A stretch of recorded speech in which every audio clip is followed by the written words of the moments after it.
2020년 9월 30일 오늘 새벽 말씀은 예레미야 39장 1절에서 18절까지의 말씀입니다. 유다의 시드기야 왕의 제9년 열째 달에 바벨론의 느부갓네살 왕과 그의 모든 군대가 와서 예루살렘을 에워싸고 치더니 시드기야의 제11년 넷째 달 아홉째 날에 성이 함락되니라.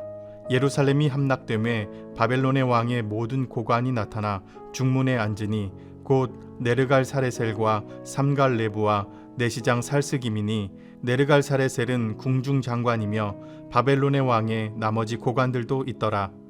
유다의 시드기야 왕과 모든 군사가 그들을 보고 도망하되 밤에 왕의 동산길을 따라 두담 샘문을 통하여 성읍을 벗어나서 아라바로 갔더니 갈대아인의 군대가 그들을 따라 여리고 평원에서 시드기야에게 미쳐 그를 잡아서 데리고 하마 땅 림나에 있는 바벨론의 느부갓네살 왕에게로 올라가매 왕이 그를 신문하였더라. 바벨론의 왕이 림나에서 시드기야의 눈앞에서 그의 아들들을 죽였고 왕이 또 유다의 모든 귀족을 죽였으며 왕이 또 시드기야의 눈을 빼게 하고 바벨론으로 옮기려고 사슬로 결박하였더라. 갈대아인들이 왕궁과 백성의 집을 불사르며 예루살렘 성벽을 헐었고 사령관 느부사라단이 성중에 남아있는 백성과 자기에게 항복한 자와 그 외에 남은 백성을 잡아 바벨론으로 옮겼으며 사령관 느부사라단이 아무 소유가 없는 빈민을 유다 땅에 남겨두고 그날의 포도원과 밭을 그들에게 주었더라. 바벨론의 느부갓네살 왕이 예레미야에 대하여 사령관 느부사라단에게 명령하여 이르되 그를 데려다가 선대하고 해하지 말며 그가 내게 말하는 대로 행하라. 이에 사령관 느부사라단과 내시장 느부사스반과 궁중장관 네르갈사르셀과 바벨론 왕의 모든 장관이 사람을 보내어 예레미야를 감옥들에서 데리고 사반의 손자 아히감의 아들 그다랴에게 넘겨서 그를 집으로 데려가게 하매 그가 백성 가운데에 사니라. 예레미야가 감옥들에 갇혔을 때에 여호와의 말씀이 그에게 임하니라. 이르시되 너는 가서 구스인 에벤멜렉에게 말하기를 만군의 여호와 이스라엘의 하나님의 말씀에 내가 이 성에 재난을 내리고 복을 내리지 아니하리라 한 나의 말이 그날에 내 눈앞에서 이루리라. 여호와의 말씀이니라. 내가 그날에 너를 구원하리니 내가 그 두려워하는 사람들의 손에 넘겨지지 아니하리라. 내가 반드시 너를 구원할 것인즉 내가 칼에 죽지 아니하고 내가 노략물같이 내 목숨을 얻을 것이니 이는 내가 나를 믿었음이라. 여호와의 말씀이니라 하시더라. 시드기야 왕 9년 10월에 바벨론 군대가 예루살렘 주위에 토성을 쌓고 무려 1년 6개월 동안이나 포위하며 예루살렘 성에 식량이 떨어지기를 기다렸습니다. 굶주림에 허덕이던 예루살렘 성은 너무나도 허망하게 함락당했습니다. 느부갓네살 왕 앞에 사로잡혀온 시드기야 왕은 자신의 눈앞에서 왕자들과 고관들이 살해당하는 장면을 지켜봐야만 했습니다. 그리곤 두 눈을 뽑히고 노사슬에 결박당한 채 개처럼 바벨론으로 끌려가 죽는 날까지 옥에 갇혀있게 됩니다. 자신의 눈으로 지켜본 마지막 모습이 자식들과 신하들의 목숨이 빼앗기는 것이었으니 죽는 날까지 그 참혹한 모습과 고통 속에서 벗어날 순 없었을 것입니다. 이렇게 시드기야 왕은 비참하기 그지없는 최후를 맞이하게 됩니다. 하나님께서는 이런 비참한 최후를 맞이하지 않을 수 있는 방법을 계속해서 알려주셨습니다. 바벨론에게 항복하는 것이었습니다. 하지만 시드기야 왕은 자신이 처한 상황에 대한 두려움이 너무나도 컸습니다. 만약 바벨론에게 항복을 해도 자신을 이미 배신하고 바벨론에 투항해서 한 자리 차지하고 있었던 이들이 자신을 가만두지 아니할 것이라는 그 두려움에 가득했습니다. 하나님의 말씀이 귀에 들어오지 않았습니다. 이것이 비참한 최후를 맞이하게 된 이유였습니다. 자신이 당할 고난과 위협에 대한 두려움 때문에 하나님의 말씀을 따르지 못한 사람이 있는가 하면 자신의 목숨을 걸고 하나님의 말씀을 전한 사람이 있습니다. 예레미야 선지자는 하나님의 말씀을 전하는 것 때문에 큰 어려움을 당할 것을 이미 알고 있었습니다. 그럼에도 하나님께서 명령하신 일이기 때문에 가감없이 시드기야 왕에게 하나님의 말씀을 전합니다. 그리곤 마른 우물에 내팽겨집니다.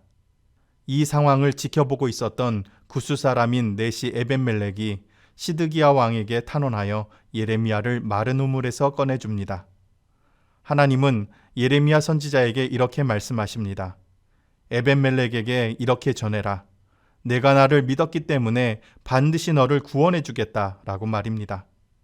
하나님은 에벤멜렉뿐 아니라 예루살렘 함락 이후에 바벨론의 사령관 느부사라단을 통해서 예레미야의 신변도 지켜주셨습니다.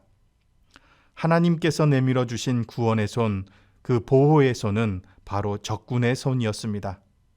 하나님은 구원을 위해서라면 의인뿐 아니라 악인을 도구로 사용하시기도 합니다.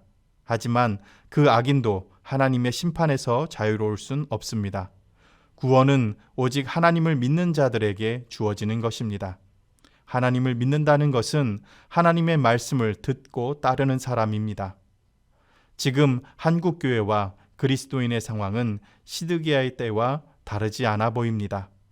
모든 것이 막혀 있고 답답하고 억울하고 두려운 상황들이 계속 이어지고 있습니다.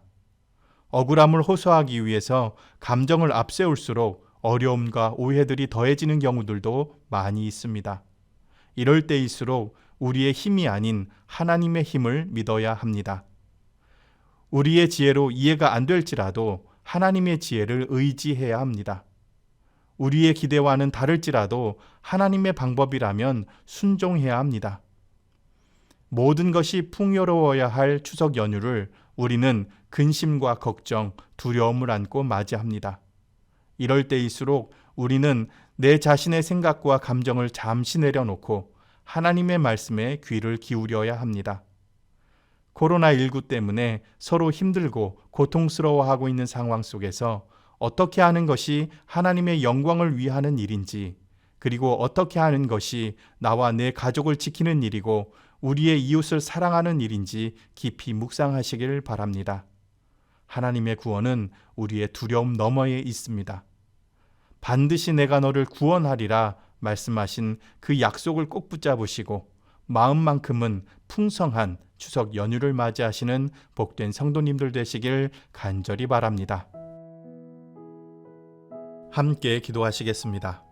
나의 반석이시고 피할 바위가 되시는 하나님, 사방이 막혀있는 것처럼 답답한 상황이 이어지고 있습니다.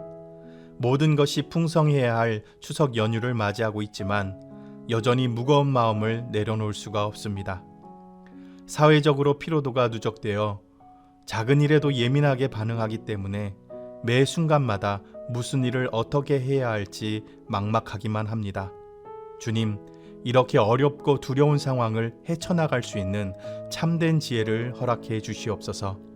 내가 두려워하는 날에는 내가 주를 의지하리이다 라고 고백했던 다윗처럼 우리도 주님만을 의지합니다.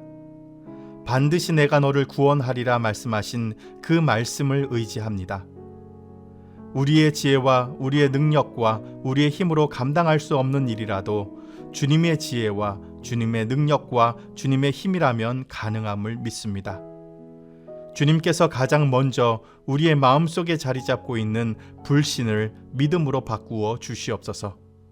두려움이 변하여 평안이 되게 하여 주시고 미움이 변하여 사랑이 되게 하여 주시옵소서. 그래서 긴 추석 연휴 동안 가정과 교회와 이웃들이 모두 건강하게 하여 주시고 마음의 여유를 되찾을 수 있게 하여 주시옵소서. 나아가 하루라도 빨리 일상으로 돌아갈 수 있도록 서로를 배려하는 마음을 갖게 하여 주옵소서. 거룩하신 우리 주 예수 그리스도의 이름으로 간절히 기도드리옵나이다. 아멘.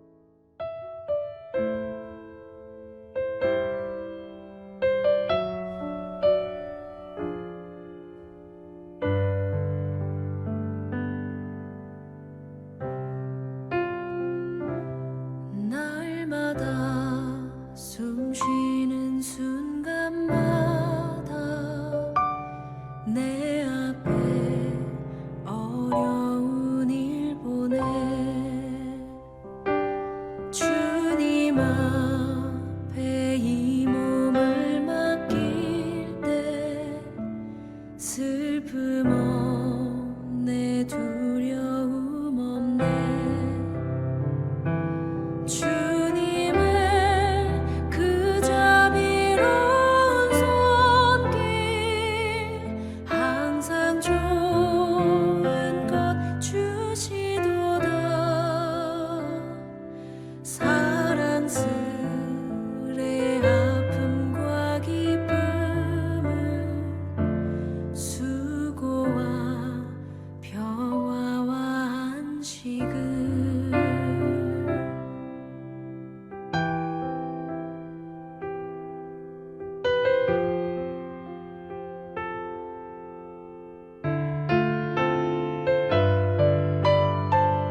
이시